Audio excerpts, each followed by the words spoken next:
Everybody knows that the best version of the original NBA Jam is the arcade version.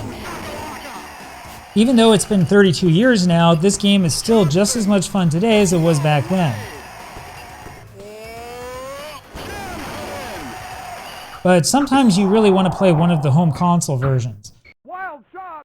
He's on fire! There are certain hidden characters that only exist on the home versions, for example. Showtime! And some code combinations only work on the home editions. If you want to always be on fire and to dunk from almost anywhere at the same time, you really need to play the console version.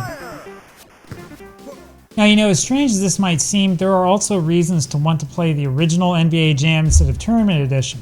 Like, for example, Tournament Edition does have more players, but the original game is actually a lot more difficult.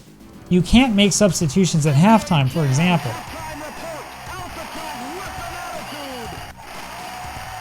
So if Larry Johnson is shooting 33% from the field, you've got to change your strategy. You can't choose a different guy. Some of us like the original rosters better too.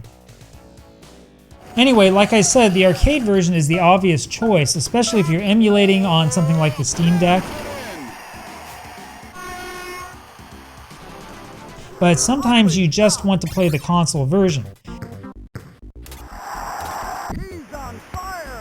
So how do they stack up against each other? Alright, today we're going to go through all 5 of the original home ports of the first game, NBA Jam. I'm going to rank them from worst to best, and some of these rankings might surprise you. So we're going to start with number 5, which is the worst home console port. This might surprise you, but I've got the Game Gear version at number 5. It's in color, sure, but it's really slow and it lags like crazy.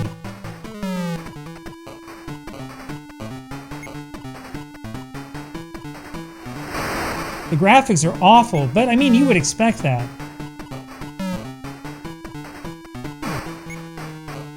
The Game Gear is basically a portable Sega Master System, which is why this looks and feels like a Sega Master System game. The sound is really, really bad.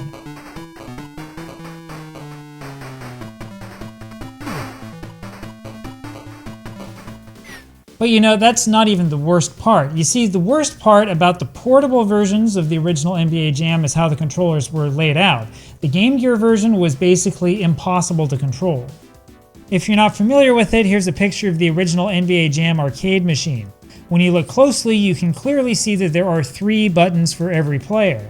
The Game Gear, however, only has 2 buttons, 1 and 2, just like the Master System. Now, you would think that, the lack of buttons would cause Acclaim to think twice before porting this game over to the Game Gear. Nope. This start button up here becomes your turbo button. And so when you play the game, you've got to figure out a way to hold the system that lets you hold down the start button and access the other 2 buttons. Now, if you play this on an emulator, it's easy. You just remap your controller. But seriously, there's no way that this was even possible on the original hardware. Combine that with the awful graphics and horrible speed, and you have a game that really should never have even been released. Now, technically, the Game Gear should have had superior hardware to the NES. It's got a better processor after all. But that doesn't explain why Tecmo NBA Basketball on the NES is so much smoother than NBA Jam on the Game Gear. This is simply a bad port of NBA Jam, and it deserves to be ranked last.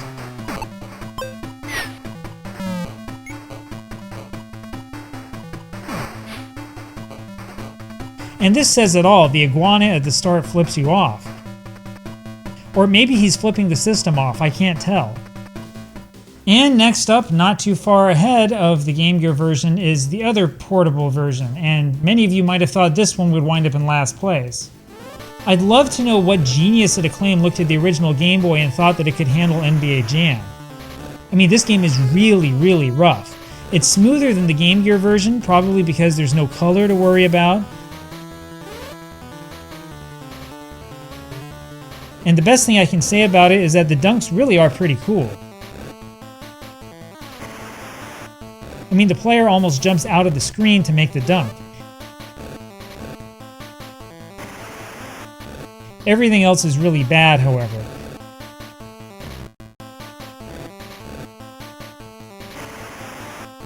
And keep in mind that this version looks better than the original would have, since this is in gray and black, not green and black.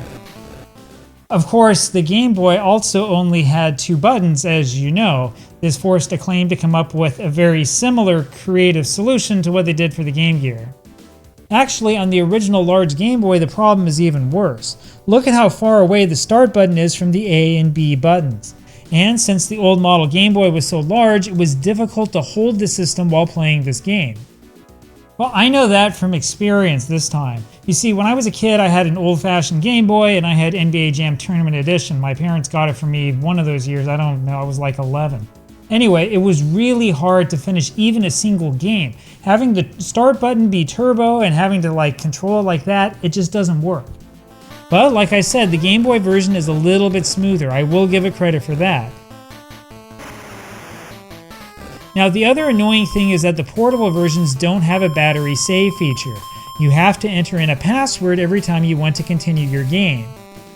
I mean, that part really doesn't make any sense to me. I mean, sure, these systems were underpowered, but it was still common to see games made for both the Game Gear and the Game Boy that had battery save features. You just needed a little battery in the cartridge itself. So why leave that out? Anyway, this strikes me as a really, really lazy job by Acclaim. And speaking of lazy jobs, number 3 on the list is an even lazier job by Acclaim.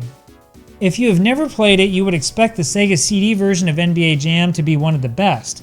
The expanded processing power and the storage potential meant in theory that the Sega CD version could be the best of any console version. Unfortunately, like so many Sega CD games, NBA Jam was basically a copy of the Genesis version. This is what the Sega CD port looks like in action.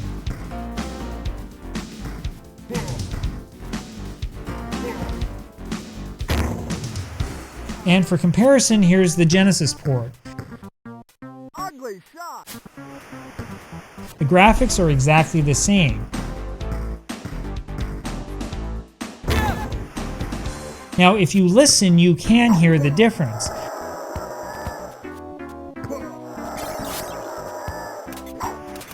He's heating up.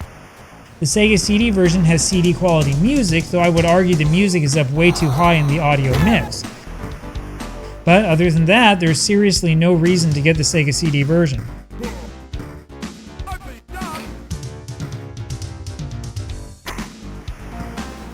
And you know, this points to one of the most crucial flaws of the Sega CD. You see, the problem is that in order to actually play the Sega CD, you had to already own the Sega Genesis. You see, the problem is that the Sega CD used the video capabilities of the Sega Genesis as opposed to being a system on its own. That means that Sega CD games generally do not have the graphics that look overwhelmingly better than their Genesis counterparts. And so, when companies made Sega CD versions that were literally just ports of an existing Genesis cartridge, the two games would wind up looking exactly the same. That's what Acclaim did with NBA Jam on the Sega CD. There's no sprite scrolling effect here, which is really disappointing. The colors look exactly the same as the Genesis version.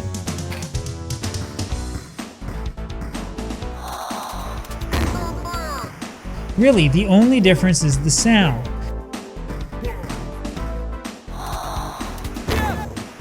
Now, back in January 1994, right before this game came out, a Sega Genesis system would cost you $120 brand new. The CD add-on would cost you another $230. That's not counting the cost of the game.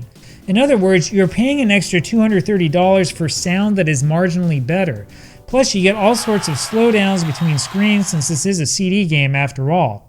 Even the short video cutscenes at halftime look like garbage. Report. Altitude with an attitude.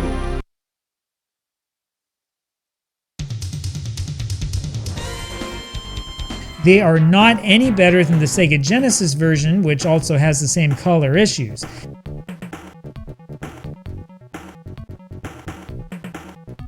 Neither of those are anything like the arcade version.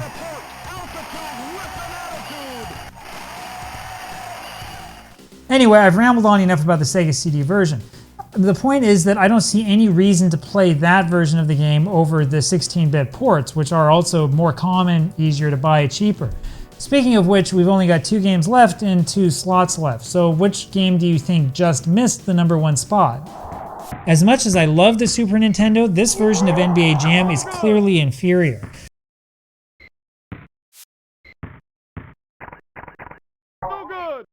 The graphics are dark, which is surprising given the Super Nintendo's color and graphical capabilities.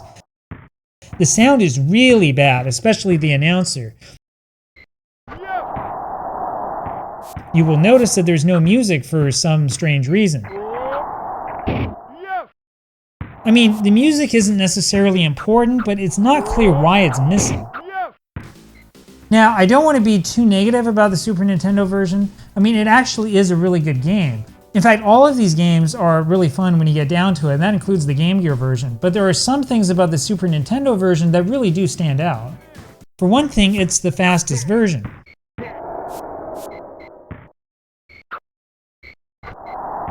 That's right, this is actually faster than the Genesis version with all that blast processing.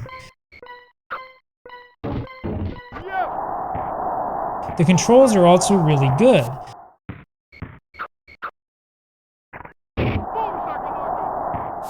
The Super Nintendo controller had those shoulder left and right buttons which work perfectly as turbo buttons.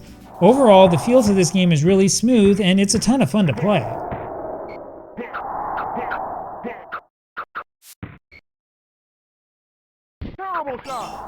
But there's one more problem with the Super Nintendo version, and this problem really baffles me. The game uses a password system instead of a battery pack.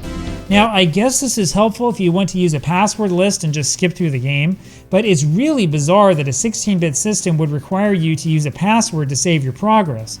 Like, I kind of understand why the Game Boy version has the password feature, after all it's the Game Boy, but this is the Super Nintendo. They couldn't be bothered to include a battery? Anyway, as far as I'm concerned, that password feature alone dooms the Super Nintendo version to second place at best. I do like the fact that it doesn't have the lagging issues that CD loading has on the Sega CD, that's nice, and you can't scratch the cartridge. But even then, you could debate that the Super Nintendo version actually deserves to be in third place because of the stupid password thing. Anyway, that leaves us with #1, the best home port, which is the Sega Genesis version. The Genesis version is simply superior graphically to the Super NES version. You can see this if you compare the two. This is the Genesis version,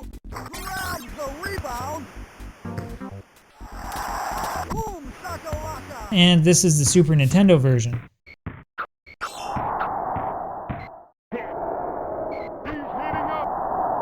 The colors are more vibrant and everything looks more alive in the Genesis version. And the controls in this game are just fantastic. I mean, that's really the reason why I like the Genesis version of these games the most. The B button was for turbo by default. The A button would shoot and the C button was for passing. But the nice thing here is that it's easy to hold down B while rocking between A and C. When I play this game, I seriously feel like the Genesis was made specifically to play NBA Jam. It's really refreshing, especially after dealing with those awful Game Boy controls.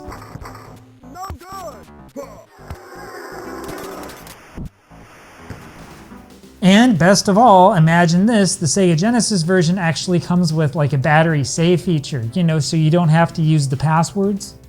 Now you only need to put in your initials at the beginning, no date of birth, and the game saves everything for you. That means you can concentrate on playing without needing to write down a ton of passwords. I suppose the one flaw here could be the muffled sound. Even then though, the game has a music soundtrack, which is better than on Super Nintendo, and the mixing of the audio is just about right. This is the best home port of NBA Jam, and the more that I play these games, the more obvious that is.